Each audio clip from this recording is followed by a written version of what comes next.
ఆదికాండము 15వ అధ్యాయము. ఇవి జరిగిన తరువాత యెహోవా వాక్యము అబ్రామునకు దర్శనమందు వచ్చి, అబ్రామా, భయపడకము, నేను నీకు కేడెము, నీ బహుమానము అత్యధికమగునని చెప్పెను. అందుకు అబ్రాము, ప్రభువైన యెహోవా, నాకేమి ఇచ్చిననేమి? నేను సంతానము లేనివాడనైపోవచున్నానే. దమస్కు ఎలియేజరే నా ఇంటి ఆస్తి కర్తయగును గదా. మరియు అబ్రాము, ఇదిగో, నీవు నాకు సంతానం ఇయ్యలేదు గనుక నా పరివారంలో ఒకడు నాకు వారసుడగునని చెప్పగా, యెహోవా వాక్యం అతని యొద్దకు వచ్చి, ఇతడు నీకు వారసుడు కాడు, నీ గర్భవాసమున పుట్టబోవుచున్నవాడు నీకు వారసుడగునని చెప్పెను. మరియు ఆయన వెలుపలికి అతనిని తీసుకొని వచ్చి, నీవు ఆకాశము వైపు తేరుచూచి నక్షత్రములను లెక్కించుటకు నీ చేతనైతే లెక్కించమని చెప్పి, నీ సంతానము అలాగవునని చెప్పెను. అతడు యెహోవాని నమ్మెను, ఆయన అది అతనికి నీతిగా ఎంచెను.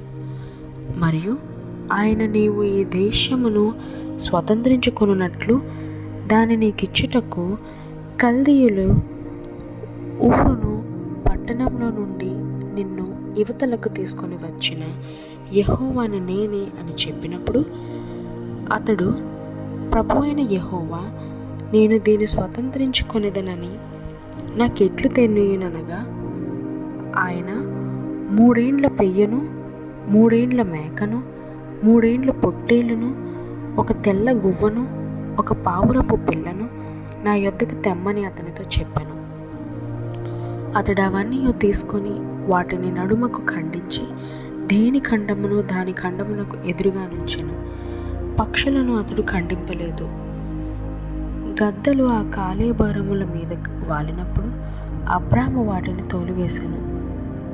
ప్రొద్దుగుంకపోయినప్పుడు అబ్రామునకు గాఢ నిద్ర పట్టెను.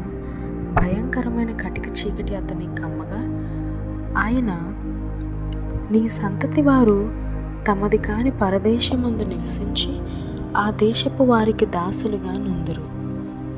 వారు 400 ఏండ్లు వీరిని శ్రమపెట్టుదురు.